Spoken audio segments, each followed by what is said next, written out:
بسم الله الرحمن الرحیم. د اعتکاف پرون ما تاسو ته معنا او داغي چې کوم قسمونه دي امې ذکر کړي و دا مې درته ویلي چې اعتکاف څه ته وایي. نن د اعتکاف یو څو حکمتونه ذکر کوو. د اعتکاف یو حکمت دا دی عزیزانو چې اعتکاف کې انسان د الله په کور کې کینی، د الله په کور کې نو د تعلق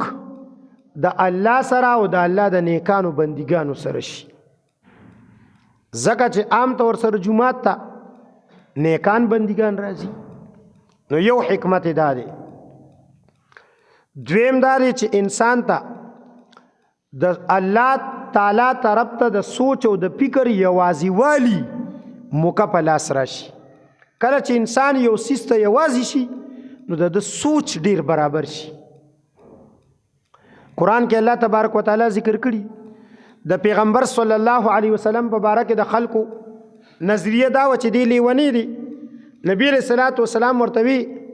قل انما اعظکم بواحده، زه درته یوه خبره کوم، ان تقوموا لله مثنا وفرادا، د الله دپاره دوه یا یو شی ډیر نه، ثم تتفکروا بیا سوچ وکې. نو چې سوچ وکې نو ما بصاحبکم من جنه، ته به په دې نتیجه ورسې چې ستا ملګری لیونی نه دی. خدا خو چې ته کله ډیرو سره ملو شي نو چې دا دی ټول راجم شي نو یو پکې بل ته ګوري وی که اسې نه صفا خبره وکم نو دا بل کاکا خفه نشي، ځکه دی کله کله پیر وړي. اسې نه چې صفا خبره وکم نو دا بل خفه شي نو دی کله کله چیر وړي. او که صفا خبره وکم دا بل دی په کال کې پیره جوړه وړي. صفا خبره وکم دا بل به خفه شي، دیم کله کله یو 500 لاس کېږدي. موږ نشي دی خطا کړي. غني اوس درته وایم دا سونه شیخ الاسلام او شیخ الحدیثان دي کنه، دی ټول پس یوازي لاړ شه. زما دا خبره دي ځان سره نوٹ کړه او دا د الله کتاب ځان سره یوسه او دا ورته مخې ته کېده وې دا کتاب او دا زه او دا ته او دا په سر ولاړ الله او دا راته وې چې دا جمهوریت څنګه نظام دی. کتا ته و نه وې چې دا کوپری نظام دی ار یو بیل نو بیا به راشي زما دا ګریوان به ونیسي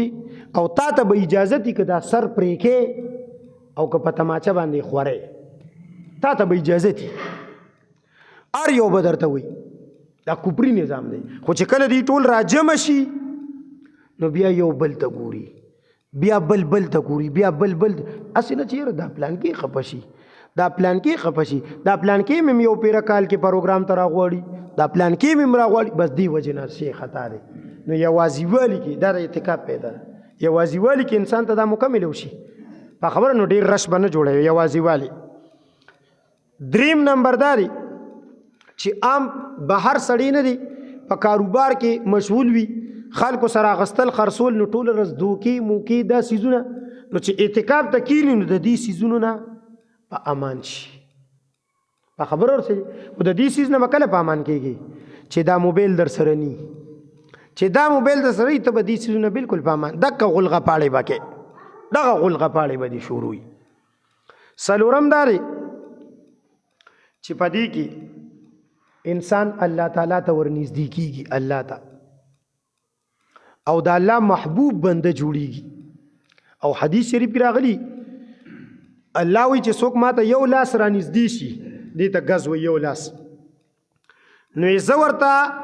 یوه غېږه ورنږدې کېږم دې ته دومره. او چې څوک ماته یو غېږه را نږدې شي نو یې زه ورته د دې نه ډېر ورنږدې کېږم. او چې څوک ماته داسې په خپو راځي وي زه ورمنډه کوم، او چې څوک ماته را منډه کوي زه یې په غېږ کې هلم. په خبره ورسېلي. نو دا پنځم دا دی چې تا به کتلي د یو عزتمن سړي کور ته چې میلمه راشي یا ورسره څه چل کوي، عزت یې کوي. څه کوي؟ نو هغه د عزتونو پیدا کوونکي ذات د هغه کور ته چې ته 10 ورځو ته راغلی نو به تا سره څه کوي؟ په خبره ورسېلې نو دا د عزت مقام دی او موږ په خپلو غلغپاړو باندې بې عزته کړی دی په خبره ورسېلې چې دلته کې د دنیا شي جرینګه جوړه شي او بیا لګیا یو بل د خپونه نیسي او په جومات کې راکاږي یو بل او د الله بنده دا څه شی شو په خبره ورسېلې نو دا خو ته بې عزتي کې د الله د کور چې ته اوس چا کره میلمه شي او هغه ستا عزت کوي او ښکلې مزیدار پخلی درته کړي او ته ورکره دا بازې اړول شروع کړي او جګ پلته ووې او پلیټ اخوا پلته ووې نو بر سره څه چل کوي بیا د لاسه به دې ونیسي وې ته خوړو د سړي بچی نه او بار به دې کي او کیدای شي بکونه کې ولته هم درکړي نو الله تبارک وتعالی خو ډېر صبرناک ذات دی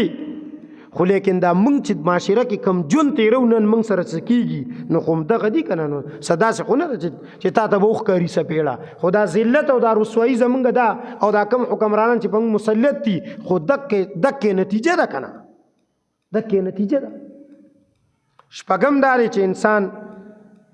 د شیطان نه محفوظ شي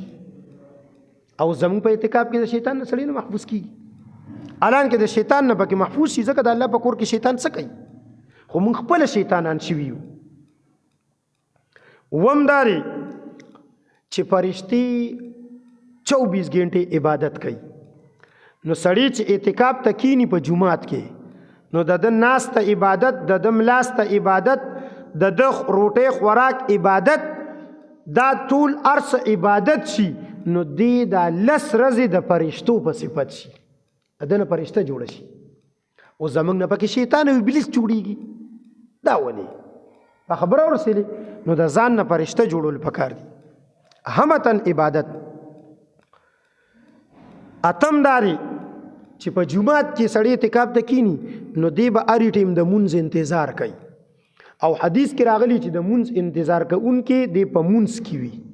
نو 24 غنټې به دته د مونځ ثواب ملاویږي 24 غنټې او دا څومره لوی حکمتونه دي نه هم داري چې اعتکاف کوونکي ته د ټولو انسانانو د عبادتونو ثواب ملاویږي مفت امې پرونه ویلو او لسم داري چې دې انسان ته د شب قدر فضیلت ملاویږي شب قدر خو لیلۃ القدر شب قدر خو په اخیری لسو شپو کې دی کنه نو چې دې په جمعات کې کېناستلو بس د تراک ملاو شو لیکن موږ دغه شی ځان باندې خراب کړی دی لہذا اعتکاف به هم په داسې طریقه کوو څنګه چې د کتابونو کې لیکلي صحیح ده که نه یو 2-3 کسان او هغه هم صحیح سنجیده الله دې عمل کولو توفیق راکړي